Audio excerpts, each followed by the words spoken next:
Bienvenido a mi canal Aprovecha el Día. Aprovecha el Día te presenta un tema de un autor importante, Antonio Gramsci. Comenzamos. Y la verdad es siempre revolucionario. Iniciamos nuestro trabajo del día de hoy con esta frase. Esta frase de Gramsci. Sí, este es el apellido del autor, pero esta es su foto. Pero, ¿quién fue este autor? Nuestra primera pregunta del día nos cuestiona quién fue este autor. Este autor se llama Antonio Gramsci. Fue un filósofo, político, sociólogo y periodista italiano, nacido durante el año 1891 en la ciudad de Ales, Cerdeña. Su ideología de base marxista y sus propias ideas hicieron que fuera encarcelado por el régimen fascista de Benito Mussolini. Sin duda alguna, Antonio Gramsci es toda una referencia dentro de la ideología comunista, pues creó buena parte del ideario que actualmente es utilizado por los partidarios de esta corriente ideológica. Recuerda, ahora ya sabes quién fue este autor. Gramsci, Antonio Gramsci. Ahora, en esta lámina, vamos a observar las propuestas que este autor nos hace. Antonio Gramsci es considerado como uno de los más destacados teóricos del marxismo, por sus aportes teóricos en conceptos como la hegemonía cultural, el bloque hegemónico y posmodernismo en relación a la sociedad de consumo. Más adelante tenemos una de sus obras de gran significado denominada Cuadernos de la cárcel. Y aquí aparece esta imagen que nos da cuenta del lugar donde él preparó este material. Hemos de decir que él no compiló como tal el libro, lo compilaron familiares y amigos cercanos después de su muerte. Aquí están estos cuadernos de la cárcel, el Quaderni del Carcere, que se refiere al conjunto de ensayos que contienen los temas de sus propuestas. Estas plasmadas en 33 cuadernos, con un total de 2.848 páginas. Mismas páginas y ensayos que fueron recuperados por Tatiana Skuch y entregados en la embajada rusa. Todo ello fue compilado por Palmiro Togliatti.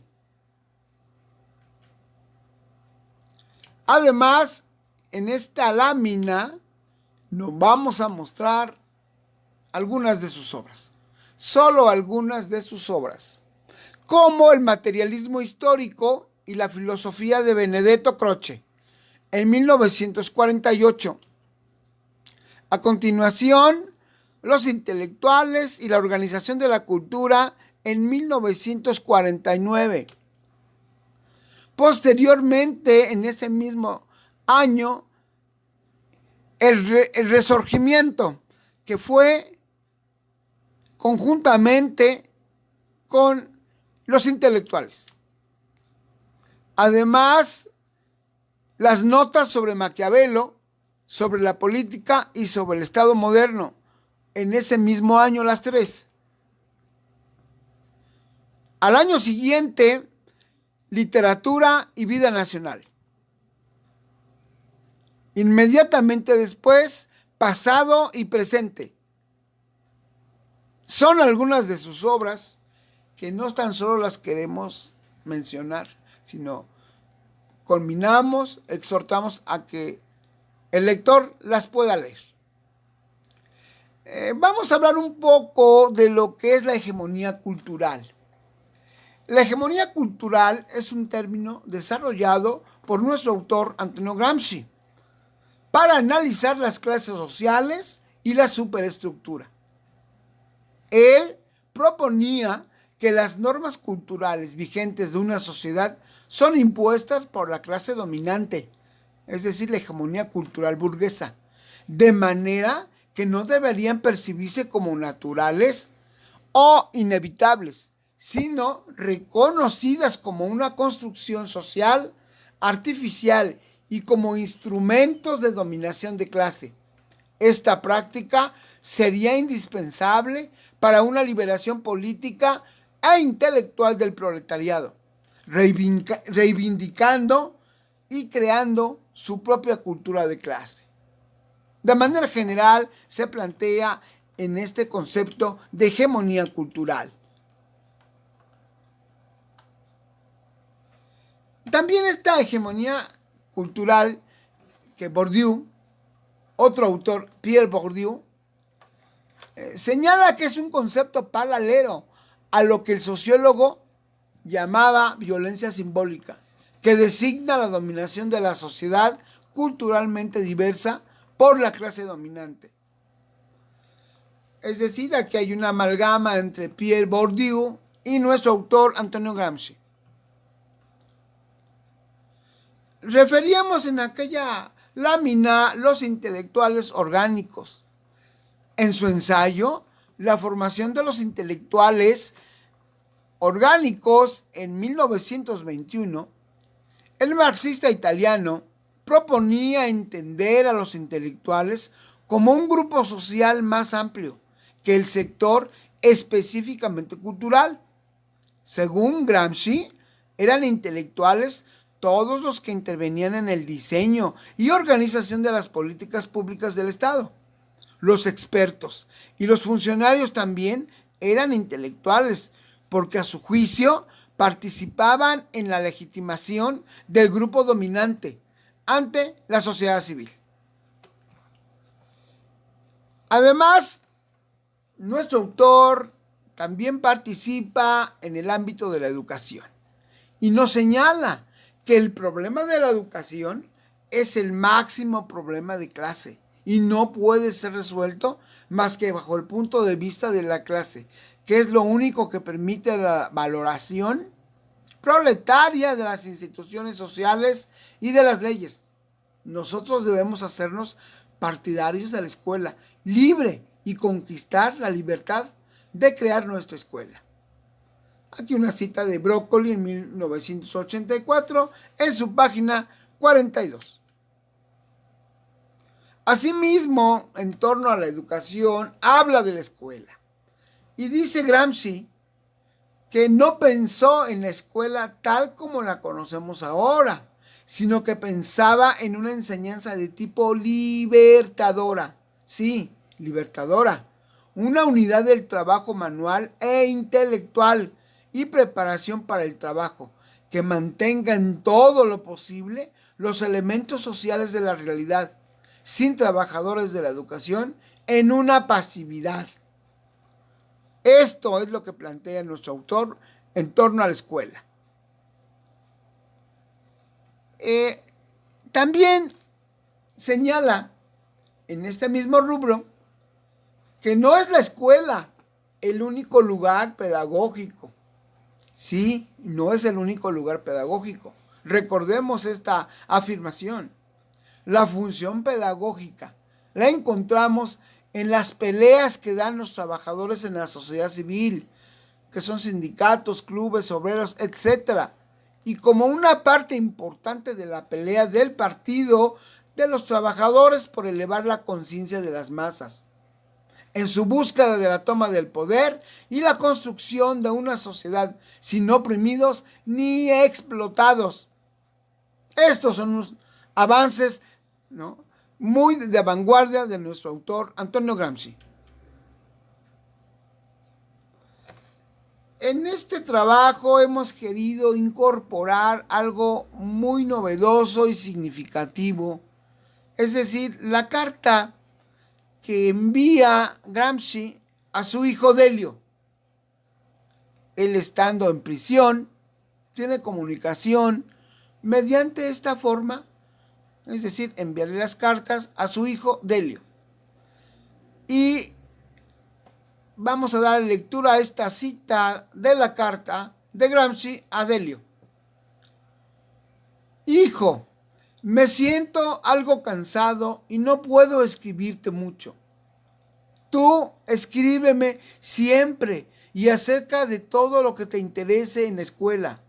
Yo creo que te gusta la historia, como me gustaba a mí cuando tenía tu edad, porque se refiere a los hombres vivos y todo lo que se refiere a los hombres, a cuantos más hombres sea posible, a todos los hombres del mundo, en cuanto se unen entre ellos en sociedad y trabajan y luchan y se mejoran a sí mismos. No puede gustarte más que cualquier otra cosa. Pero, ¿es así? Te abrazo, Antonio. Ahí termina la carta que le envía nuestro autor.